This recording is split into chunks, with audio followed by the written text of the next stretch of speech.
Near Courthouse Square, the first menorah lighting of this year's Hanukkah going on as planned, but also serving as a vigil for those who were killed. Certainly to have it happen on the first night of Hanukkah was devastating to Jewish people around the world. The first candle lit tonight with hundreds showing up, gathering both in celebration and solemn solidarity. I'm going to come down here because I'm not going to let fear deter me.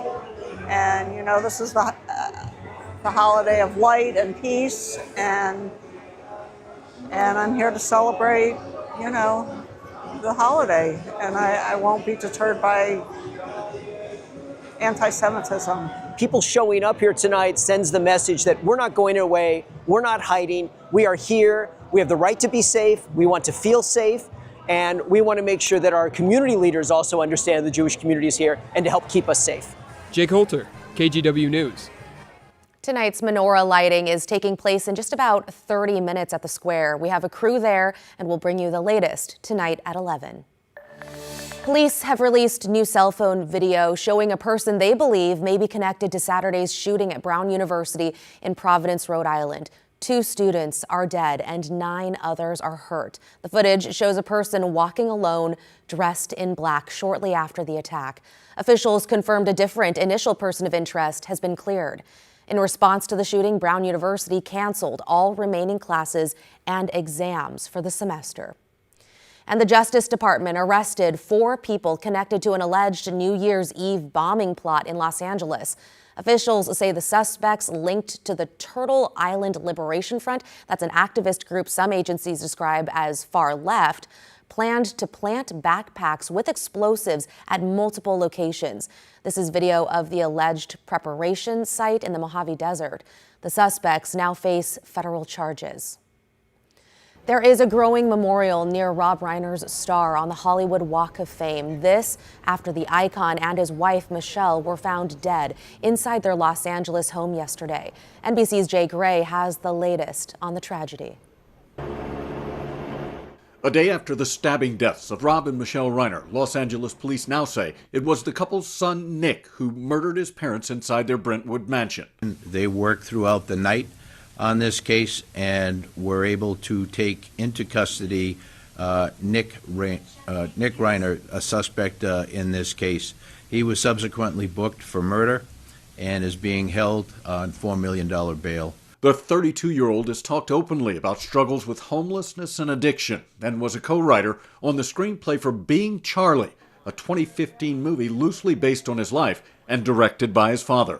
I mean, a long time it took me to start to carve out my own identity. World. His world, one of a Hollywood legend, an accomplished comedian, actor, and the director of some of the most iconic films of the 80s and 90s, including When Harry Met Sally, Stand By Me, The Princess Bride, This Is Spinal Tap, and A Few Good Men. Reiner also very active politically and a dogged opponent of President Trump. Unless the public is informed, we don't have a chance to hold this democracy together. President Trump suggesting in a social media post that Reiner's death was due to, quote, his massive, unyielding, and incurable affliction with a mind-crippling disease known as Trump derangement syndrome, going on to praise his administration and what he calls the golden age of America. As Americans and fans around the world remember the beloved storyteller and his legacy, one that will live on through his film. Jay Gray, NBC News. Still to come, how does someone accused of dozens of burglaries end up back on the street?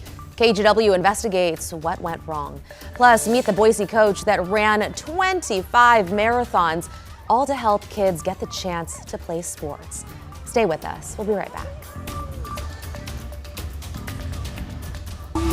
The KGW Plus TV app, streaming 24/7. Local news from the team you trust on your time. Track how the weather will impact your day. Certainly becoming increasingly hazardous. Extended, continuous coverage of breaking news, live from the scene. That snowpack is still heavy. Go deeper with in-depth interviews and exclusive reporting. All the local news you need, live or on demand. KGW Plus. Download on your TV and watch for free.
We have now issued a weather impact alert. We could expect conditions in some parts of our area to change drastically pretty soon, right? And very quickly, yeah.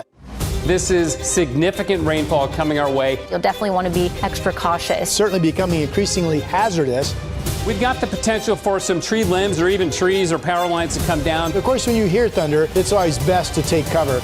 On Weather Impact Alert Days, stream extended coverage on KGW+. Tonight, a KGW investigation into a serial burglar accused of hitting convenience stores more than 30 times. He was indicted by a grand jury, released from jail a day later, then is accused of reoffending. KGW investigative reporter Kyle Aboshi here now with a preview. Kyle. Well, the primary victim here, Plaid Pantry. Check this out. Surveillance video shows the suspect go behind the counter and steal cigarettes. And this brazen burglary isn't a one-off. It happened again and again and again. In all, Timothy Ray Jones hit Plaid Pantry stores 30 times in the past 9 months, often with the help of others, according to the retailer, stealing nearly $38,000 in cigarettes and cigars. Police finally arrested Jones on November 11th in an outstanding warrant. He was booked into the Multnomah County Jail. Well, 2 weeks later, a grand jury indicted him on 58 counts of theft and burglary. But the very next day, Jones was released after posting just $25. Within days, Plaid Pantry says he was back inside their stores, stealing again, 3 more times. My associates are frustrated. I'm past frustrated. I'm pissed off. Should this have happened? Well, no, it shouldn't. And I'll tell you, holding individuals just like this accountable is one of my top priorities. And I'm as frustrated as anyone when I see individuals out reoffending. An arrest warrant has been issued for Timothy Ray Jones, but police still haven't found him. So how exactly did this happen? Coming up at 6:30, our full investigation. I appreciate your reporting, Kyle. See you then. Okay, let's talk a little bit of weather now, because all night into earlier this morning, it was so windy out there, very blustery, raining. Right. Now it's a bit more mild. Well, earlier I was trying to plan my, go for a little workout. I thought I had a little window, and I started to head out there and took the dog for a walk, and we got dumped on toward the end of the walk. But so I kept inside for my workout. Regardless, we're going to be seeing some active weather the next couple of days. Very calm to the rest of tonight and a good portion of the day tomorrow. But about this time tomorrow, Christine, we're going to be seeing our weather impact alert take effect because of heavy rain and high wind. So over the next couple of days, the heavy rainfall could lead to possible flooding and damaging winds as well. So similar to what we saw last week, we're looking at another round of this. Now, it's not going to be impacting so much farther north as we have been seeing, but still, basically Portland south could be seeing some heavy downpours and some strong winds. This time around, I'm expecting to see the heaviest amount of rainfall to our south, down into parts of Lynn and Lane County. Parts of Eugene, Springfield, you'd be looking at close to 6 inches of rain between tomorrow and the end of the week. I'll show you that in a quick second. But I want to go out to the Oregon coast right now, where there's still a little bit of some daylight above the Pacific Ocean. Temperature of 56 degrees. We are absolutely mild, almost feeling tropical this time of year, with temperatures right around 60 degrees. The official high at PDX was 61 degrees. Unofficially, that is a record-breaking temperature. But this is what's going to be coming our way over the next few days. Lots of clouds, lots of wind, and some rain. And oh yeah, I got to throw in some mountain snow by the middle part of this week. So here's a look at the day planner for your Tuesday. A few light showers between, I'd say, your morning commute and maybe 10 o'clock, and then we dry out late morning, early part of the afternoon. Mild and dry. Again, we're going to be looking at temperatures close to 60 degrees for the second day in a row. Over in Southwest Washington, from the Springs at the waterfront, 60 degrees at this hour. So here's a look at your futurecast. Here's the light showers rolling through between now and early tomorrow morning, but you're not going to be seeing much in terms of measurable amount of rain. By 10 o'clock, we are bone dry up and down the I-5 corridor and along the Oregon coast. Well, that will quickly change by the evening hours tomorrow. The showers will start to increase a little bit by 3, 4 o'clock, but for the most part, we're going to be staying dry.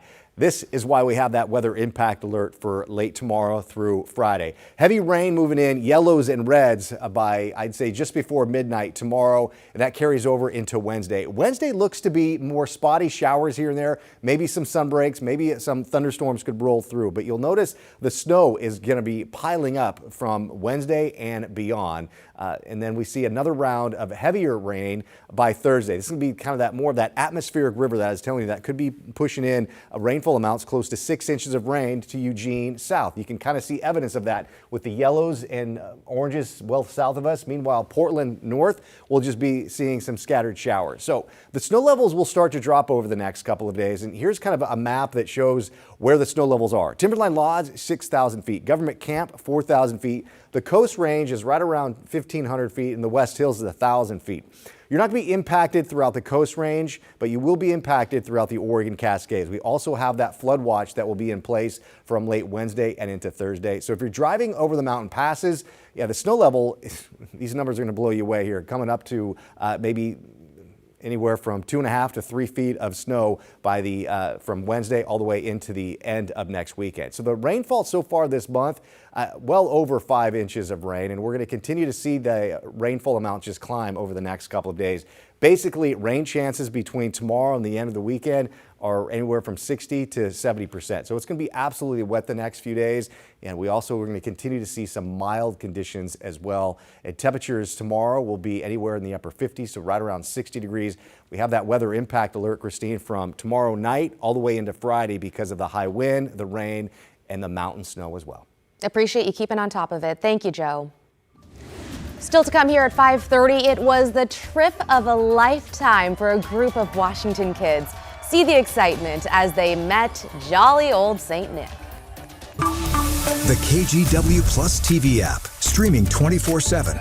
Local news from the team you trust on your time. Track how the weather will impact your day. Certainly becoming increasingly hazardous. Extended, continuous coverage of breaking news live from the scene. That snowpack is still heavy. Go deeper with in-depth interviews and exclusive reporting. All the local news you need, live or on demand. KGW Plus. Download on your TV and watch for free.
The KGW Plus TV app, streaming 24/7. Local news from the team you trust. Track how the weather will impact your day.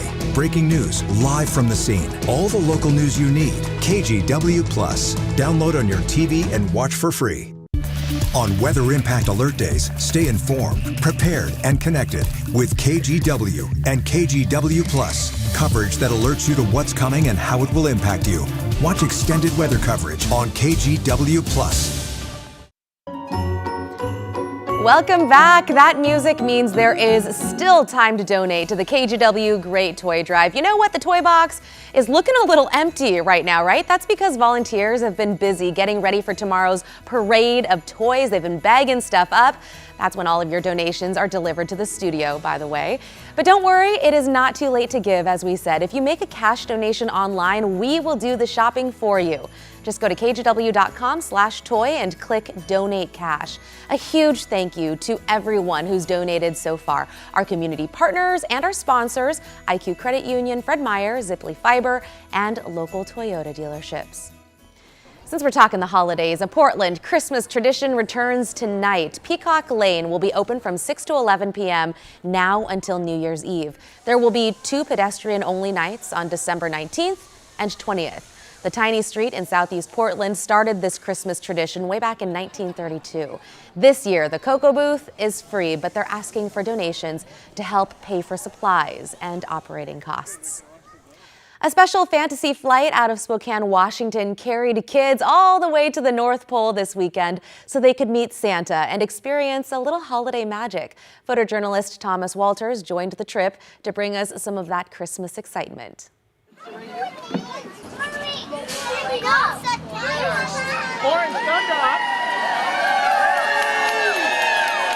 So we have a chartered special Alaska flight with Santa's pilots that have the secret key to the North Pole security space, and we are flying because the sleigh is a little busy right now. Good job, Jackson. That is awesome. Once we push back from the gate, the pilot is actually going to take control. Bernie has to step aside because Santa puts the pilot in charge.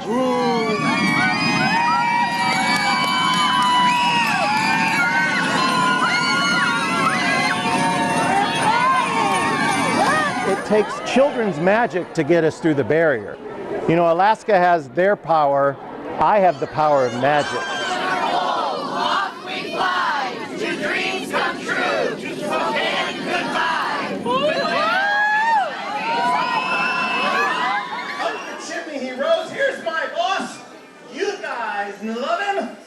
Big Santa and Mrs. Claus.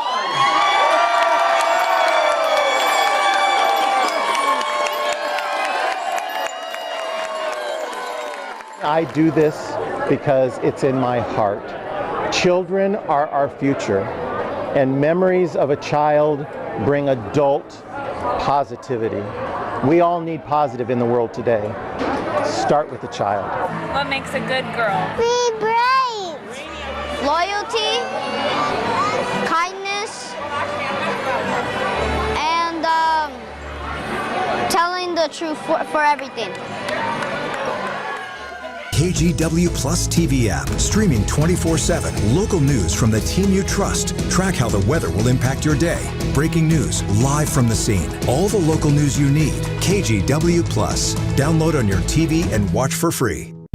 On Weather Impact Alert Days, stay informed, prepared, and connected with KGW and KGW Plus. Coverage that alerts you to what's coming and how it will impact you. Watch extended weather coverage on KGW Plus.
We have now issued a weather impact alert. We could expect conditions in some parts of our area to change drastically pretty soon, right? And very quickly, yes.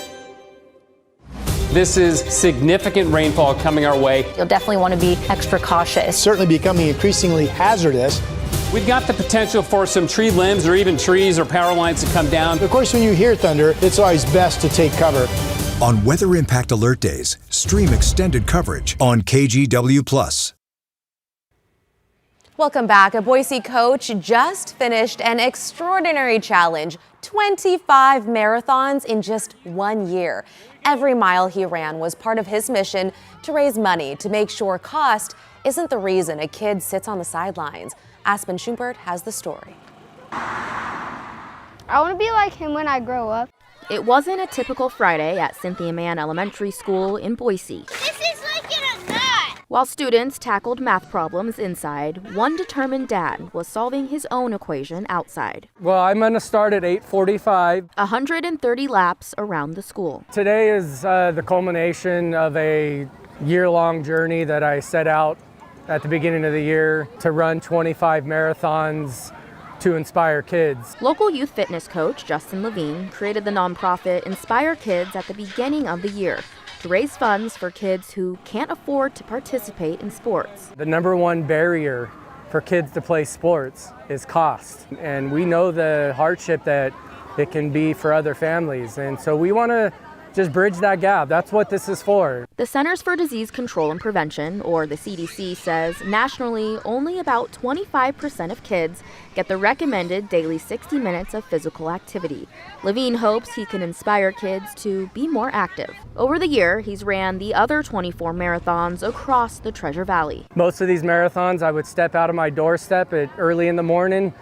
Everyone's asleep still, and say I'll be back around 10 and make them pancakes when I get home. But today, he ran his last and 25th race at his kids' school. This brings it back home, literally. I mean, we live down the road. Ready, 3, 2, 1, here we go. By raising about $12,000 in donations this year so far, he's been able to help hundreds of kids by paying for uniforms, scholarships, and even event registration fees. I don't want a cost to be the reason why they don't play a sport or get involved in a fitness activity or go run the Harrison Classic, and because it may change their life. One event, one season of sports could change their life. And today, during recess time, students joined him lap after lap. They get to see this, and I think it's going to open their eyes to what's possible. I get around with all my friends. One of those students is 9-year-old Cy Johnson, who wanted to support his football coach today, because Coach Justin always supports him. I consider him more than a coach. Like on the days Cy might doubt himself playing quarterback. He tells me, Cy, be positive about yourself. Even though I threw like 3 interceptions, he's like, Cy, it's okay. Parent Jackie Forey jumped in too, running laps to support the mission. Even, a middle class family, it's expensive to do almost all the sports. And in just under 4 hours, Levine finished, surrounded by the very kids he ran for. It was a very emotional ending, but when you run for something bigger than yourself, that is accentuated. For him, today's finish line is just the beginning. These kids are unbelievable. It's just so cool to see and to give them some hope and inspiration in a tough world that we're living in right now. Such an amazing mission. Stay with us. We have another full hour of news coming up in just about 2 minutes.